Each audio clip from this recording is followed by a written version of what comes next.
Oh, hello, this is Tak Chung from Walk with Tak. Welcome to my YouTube channel. If you enjoyed this video, please like, subscribe, and share. I have a friend, I will call her Jan for the purpose of this video. Jan is an excellent cook, and I have ate many of her wonderful meals. One thing stand out about Jan's cooking is that she used ground pork a lot. Almost every dishes will have some ground pork in it. I was always amazed by her creativity and innovation, how to incorporate ground pork into different type of dishes. Because of her, I start to explore the use of ground pork in my cooking. This video is a good example of demonstrate how to construct a dish around ground pork. In this case, I cook a dish with ground pork using potatoes, jalapeno pepper, and tomatoes. Okay, let's go into the kitchen, see what we could do. The fun part of cooking for me is the constant exploration. I try to cook dishes that I have never cooked before, but I have an image in mind of what I want that dish is going to be like. One advantage of stir fry is that you can try something very quickly and you can make adjustment accordingly. I have never cooked this dish before, but I have some idea how it will turn out because I cooked similar dish many times in the past. I really like to use ground pork in all my dishes because it is very versatile. It can create many different textures and provide a background for different type of dishes. In my opinion, ground pork blends much easier with different food ingredients in comparison to ground beef.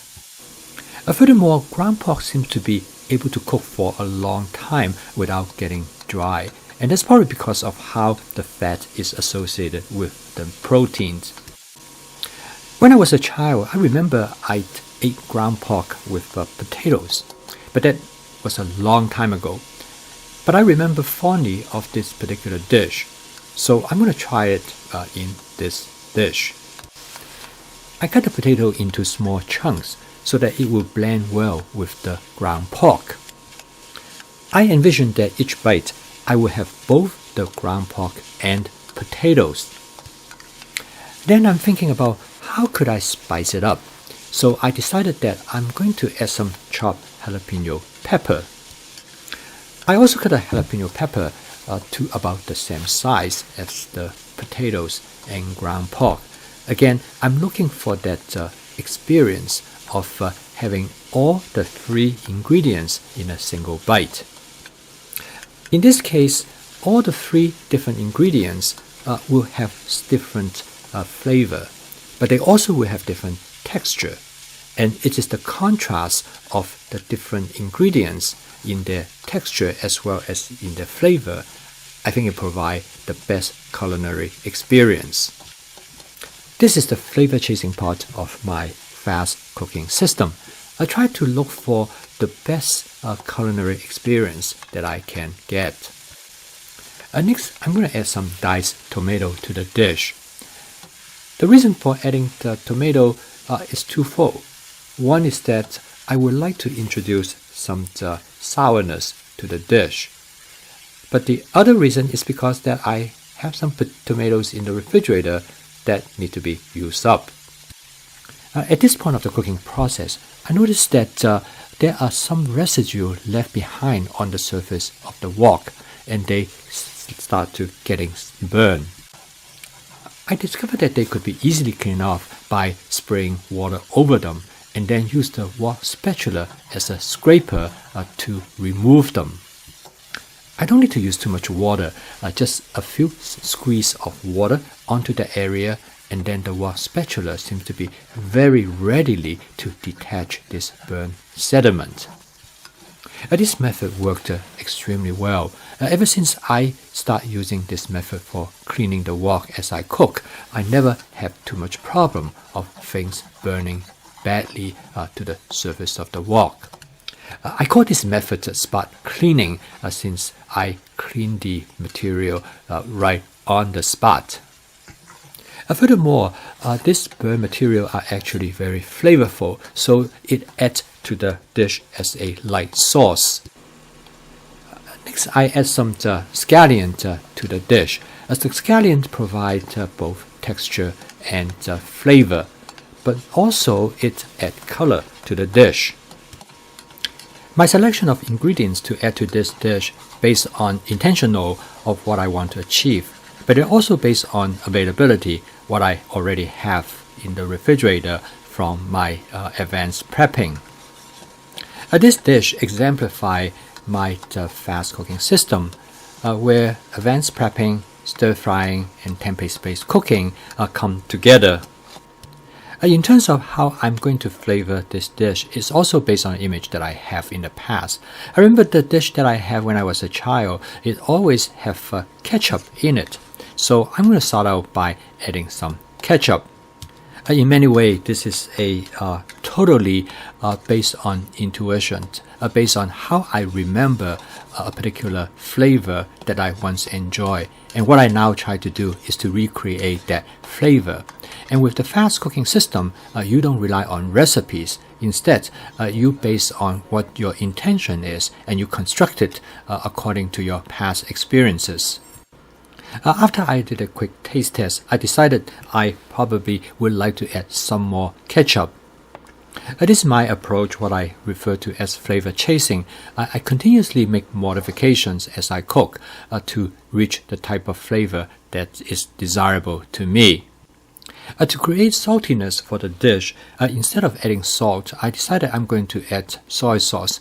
I'm going to add 2 kinds of soy sauce, a dark soy sauce as a light soy sauce to provide the umami flavor for the dish. The dark soy sauce and the light soy sauce are slightly different in flavor. The dark soy sauce also provide color to the dish. As part of the process of flavor chasing, I continue to taste the dish to make adjustment further to achieve the kind of flavor that I'm looking for. In this case, I decided that I like to have a little bit more sweetness, so I add some sugar to the wok. Again, I know there are differences in preference for flavor between individuals. Sometimes the difference could be quite significant. For example, like this dish, I actually cook with my son in mind, and he likes his dish more sweet and more salty than how I would like it. Sometimes it's often a matter of compromise. In this case, I decided that I'm going to add more soy sauce to suit his taste preference. So as you can see that through flavor chasing, I modify my dish every time I cook. Again, depend on great deal of who are going to be eating this dish. For example, if the primary target of this dish is my wife, I definitely will not add any jalapeno pepper. I transferred the content from the wok to a serving plate. The total cook time of this dish is slightly under 8 minutes. If you have most things already prepped in advance and have them ready to you when you start to cook, cooking this dish is really very simple. Finally, I find some scallion in the refrigerator and I garnish the dish with a touch of them. When I served this dish for dinner, my son really enjoyed it. He particularly liked the jalapeno pepper in it, but not as much so of my wife. She finds that the dish is too salty and too spicy.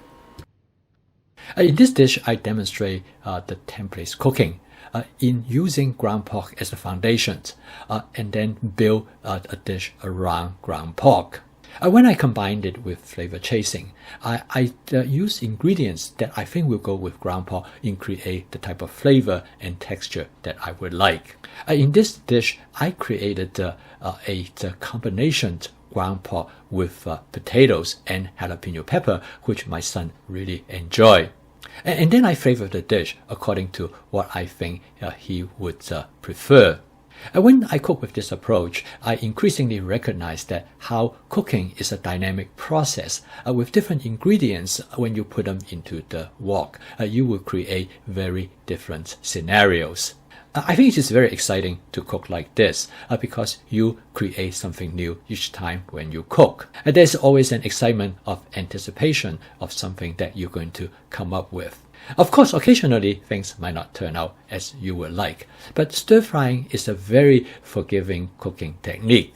If you follow the basic principles, almost 9 out of 10 times it will come out something that is satisfactory. In my experience, that usually 2 or 3 times out of 10, I would come up with something actually I would consider to be surprising and even extraordinary. In that case, it really made my day. I would be dancing around the kitchen. Actually, it's not a very pretty sight when you see a 70-year-old man try to do TikTok dance. I hope this video will inspire you to try different things based on the basic template that you are familiar with. I strongly recommend you to give ground pork a try. Thank you for watching. If you enjoyed this video, please like, subscribe, and share. See you next time.